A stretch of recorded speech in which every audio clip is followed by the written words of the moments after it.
Assalamualaikum warahmatullahi wabarakatuh. Perkenalkan, kami dari kelompok 5 mata kuliah Kapasitas Rektor Pendidikan yang beranggotakan saya Ratna Gita dari kelas PAI 4A, Saya Intan Nuraini dari kelas PAI 4B. Saya Rizal Fahroji dari kelas PAI 4A. Saya Tarung Mutafin dari PAI 4B. Di sini kami akan membahas mengenai otonomi daerah dan Desentralisasi pendidikan. untuk pembahasan yang pertama akan dibawakan oleh saudara Rizal Fahroji. Baik, di sini saya Rizal Fahroji akan menjelaskan tentang otonomi daerah dan desentralisasi pendidikan. Di makalah bisa dilihat bahwasannya mengacu pada kebijakan pemerintah yang dituangkan dalam Undang-Undang Nomor 22 Tahun 1999 tentang pemerintah daerah. Otonomi daerah adalah kewenangan daerah otonom untuk mengatur dan mengurus kepentingan masyarakat sesuai dengan peraturan perundang-undangan. Munculnya otonomi daerah dilandasi oleh berbagai pemikiran sebagaimana dikemukakan oleh Pasli Jalal dan Dedi Supriyadi. Pertama, wilayah Indonesia yang secara geografis sangat luas dan beraneka ragam. Kedua, aneka ragam golongan dan lingkungan sosial, budaya, agama, ras, dan etnik, serta bahasa. Disebabkan antara lain oleh peradaban sejarah perkembangan penduduk dengan segala aspeknya. Yang ketiga, besarnya jumlah dan banyaknya jenis populasi sekolah atau madrasah yang tumbuh sesuai dengan perkembangan ekonomi, iptek, perdagangan, dan sosial budaya. Keempat, perbedaan lingkungan yang mungkin menimbulkan aspirasi dan gaya hidup yang berbeda antara wilayah satu dengan wilayah lainnya. 5. Perkembangan sosial politik, ekonomi, budaya, agama yang cepat dan dinamis menuntut penanganan segala persoalan secara cepat dan dinamis. Nah, meskipun otonomi daerah sudah menjadi tuntunan masyarakat, namun ada beberapa kondisi yang harus dipenuhi. Antara lain, pertama, 1. Pola dan pelaksanaan manajemen harus demokratis. Kedua, pemberdayaan masyarakat harus menjadi tujuan utama, bukan semata-mata kewibawaan atau kekuasaan pemerintah daerah atau pemerintahan pusat. 3. Peran serta masyarakat bukan hanya pada stakeholders, harus menjadi bagian mutlak dari sistem manajemen. 4. Pelayanan harus lebih cepat, efisien, dan efektif, melebihi pelayanan era sentralistik demi kepentingan rakyat banyak.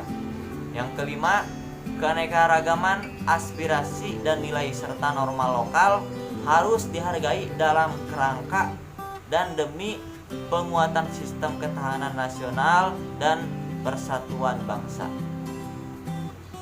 Selanjutnya, dalam perspektif pendidikan, otonomi daerah identik dengan desentralisasi pendidikan. Perlu diketahui, desentralisasi pendidikan merupakan upaya untuk mendelegasikan sebagai atau seluruh wewenang di bidang pendidikan yang seharusnya dilakukan oleh unit atau pejabat di bawahnya, atau dari pemerintah pusat ke pemerintah daerah atau pemerintah di bawahnya, ataupun dari pemerintah langsung terjun kepada masyarakat. Tujuan desentralisasi pendidikan adalah untuk meningkatkan performansi di dalam pencapaian tujuan-tujuan pendidikan yang secara garis besar terkait dengan pelaksanaan kebijakan-kebijakan yang telah ditetapkan, seperti pemerataan pendidikan, peningkatan mutu, relevansi pendidikan, dan efektivitas atau efisiensi pengelolaan. Pemikiran tersebut memberikan implikasi bahwa institusi atau lembaga pendidikan mendapatkan kebebasan untuk merumuskan program pendidikannya secara konkret, operasional sesuai dengan kebutuhan daerah. Di Indonesia, keterlibatan ini masih belum maksimal, bahkan kadang-kadang masih dalam wacana. Berbeda dengan di luar negeri sana atau di Amerika, keterlibatan masyarakat untuk berpartisipasi dalam pendidikan sangat dominan, khususnya untuk sekolah-sekolah swasta. Di Amerika nampak sekali bahwa independensi sekolah di sana, khususnya private school atau sekolah swasta, sangat menonjol. Independensi ini menyangkut semua hal yang berkaitan dengan aktivitas lembaga pendidikan, menjadikan mutu dan prestasi sekolah swasta di Amerika jauh lebih baik dibanding dengan sekolah negeri. Berbagai pemikiran tersebut menurut hemat penulis sangat relevan untuk menerapkan oleh lembaga pendidikan di Indonesia. Berkaitan dengan otonomi daerah, karena pada dasarnya pendidikan Amerika mengikuti konsep desentralisasi pendidikan, sebagaimana yang telah terjadi di Indonesia sekarang ini, yang memberikan kewenangan penuh pada kepala sekolah untuk mengambil inisiatif dan kebijakan dalam mengembangkan lembaga pendidikannya sesuai dengan kebutuhan real di masyarakat. Mungkin itu yang dapat saya sampaikan. Selanjutnya akan dilanjutkan oleh saudari Ratna Juwita. Dilanjutkan dari materi sebelumnya, saya Ratna Juwita. Di sini saya akan membahas mengenai otonomi pendidikan dalam kerangka otonomi daerah. Dalam desentralisasi ada pemilihan wewenang baik secara luas atau sempit. Desentralisasi yang dikehendaki adalah dekonsentrasi wewenang dari pusat kepada unit di bawah sesuai dengan garis kebijakan pusat. Dengan demikian, otonomi pendidikan adalah dekonsentrasi wewenang dari pemerintah pusat kepada pemerintah daerah, bahkan kepada sekolah.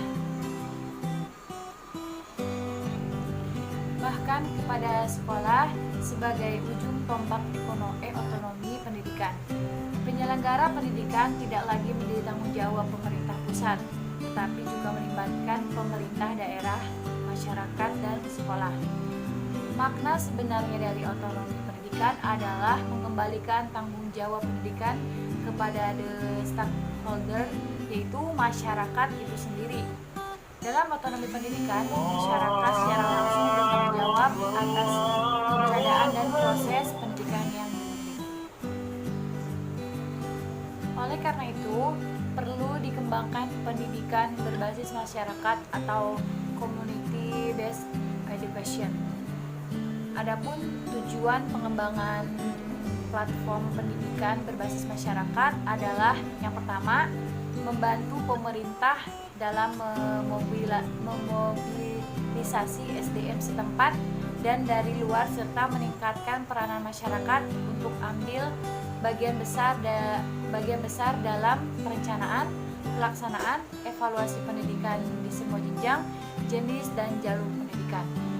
Yang kedua, mendorong perubahan sikap dan persepsi masyarakat terhadap rasa kepemilikan sekolah, tanggung jawab.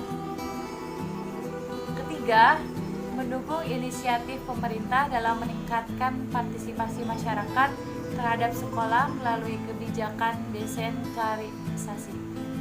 Yang keempat, mendukung peranan masyarakat dalam mengembangkan inovasi kelembagaan untuk melengkapi, meningkatkan, dan mengganti peran sekolah dan untuk meningkatkan mutu dan relevansi.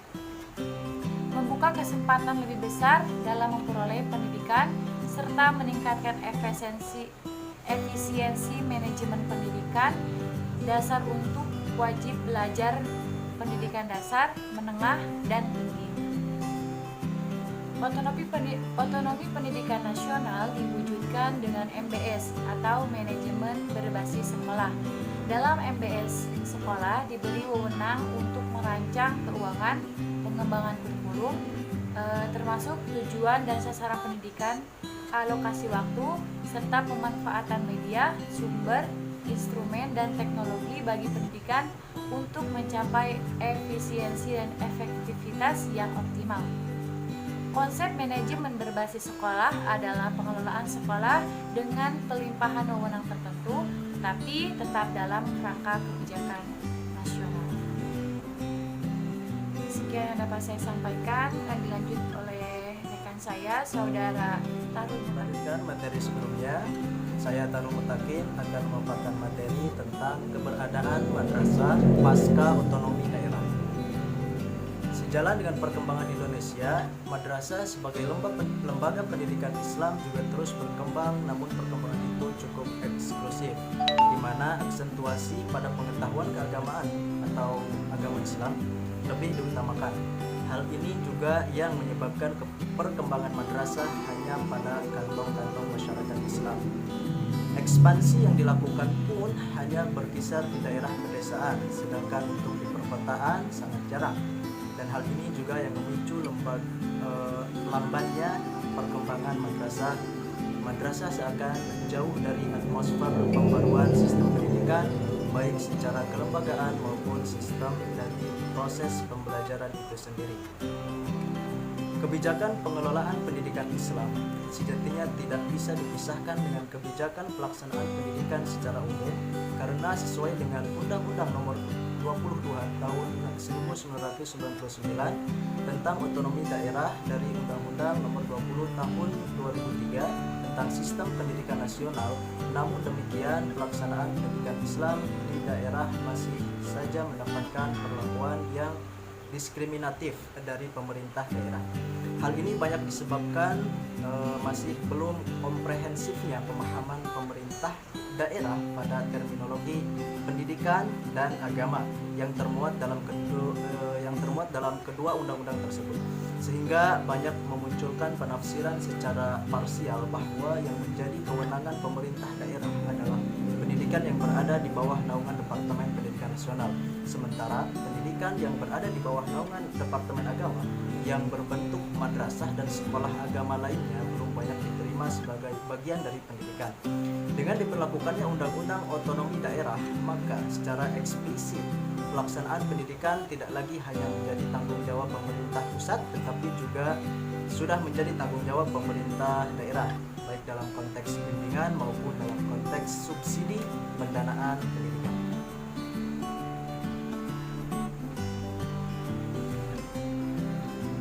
Mengenai kedudukan madrasah di era otonomi daerah ini, ada beberapa pendapat. Di antaranya yang pertama, madrasah tetap di bawah naungan Departemen Agama. Semangat ini didasari atas idealisasi yang tinggi. Selain dari itu, bahwa Departemen Agama adalah departemen yang tidak diotonomikan, maka termasuk jugalah di dalamnya pendidikan agama. Kemudian yang kedua, madrasah di bawah naungan Departemen Pendidikan Nasional atau pemerintah daerah. Argumennya adalah karena madrasah pendidikan sudah diotonomikan, maka dikhawatirkan pendidikan di lingkungan madrasah yang selama ini sudah tertinggal dibanding dengan sekolah umum akan semakin tertinggal. Oleh karena itu, madrasah sebaiknya berada dalam lingkungan Dinas Pendidikan Nasional atau pemerintah daerah agar memperoleh fasilitas dan perhatian pemerintah daerah sama seperti yang diberlakukan pemerintah daerah terhadap sekolah. Kemudian yang ketiga, adanya pembagian wewenang antara Departemen Agama dan Departemen Daerah, yang mana teknis-teknisnya akan diatur tersendiri. Mungkin sekian yang dapat saya sampaikan. Dilanjutkan oleh pemateri selanjutnya yang akan disampaikan oleh saudari Intan.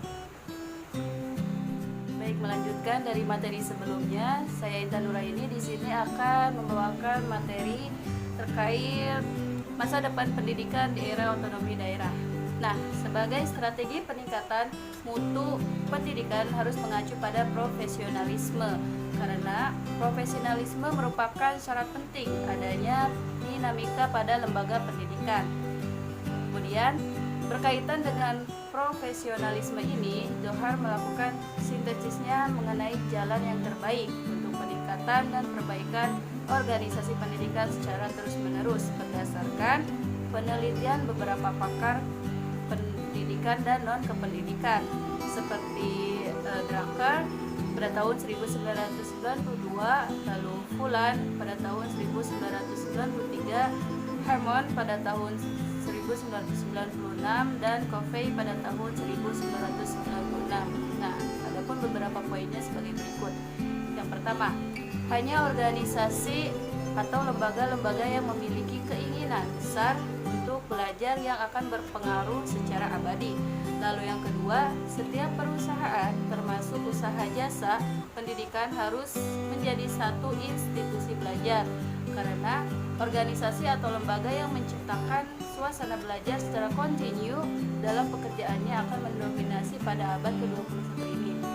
Lalu poin ketiga, perusahaan yang paling sukses di masa depan akan menjadi suatu organisasi belajar. Poin yang keempat, problem baru dari perubahan ialah tindakan apa yang perlu diambil untuk membuat sistem pendidikan sebagai organisasi belajar, bukan hanya untuk menanggapi kebijakan tetapi juga sebagai cara hidup. Lalu yang kelima, jika lembaga pendidikan ingin mempertinggi kapasitas organisasinya untuk meningkatkan belajar peserta didik, mereka hendaknya bekerja atas bangunan suatu masyarakat yang profesional.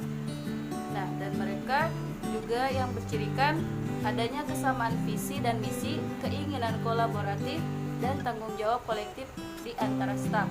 Poin yang terakhir, keenam, yakni bagaimanapun pembaharuan lembaga pendidikan harus diarahkan pada upaya terwujudnya masyarakat belajar yang profesional.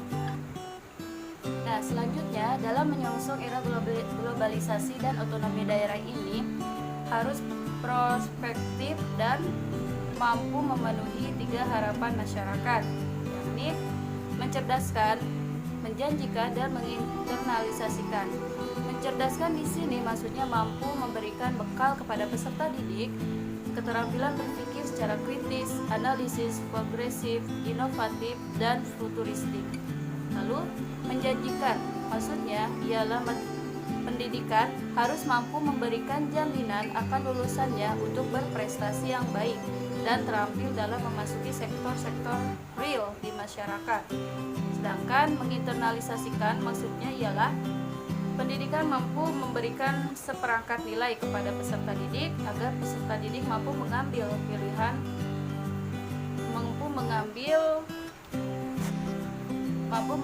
pilihan-pilihan etik sesuai dengan nuraninya berdasarkan kerangka normatif agama. Baik, untuk poin yang terakhir ini tentang membangun sekolah yang efektif di era otonomi daerah. Dalam sekolah yang efektif terdapat proses belajar yang efektif, yang cirinya menurut Timor adalah sebagai berikut. Poin yang pertama, aktif, bukannya pasif. Lalu yang kedua, tidak kasat mata.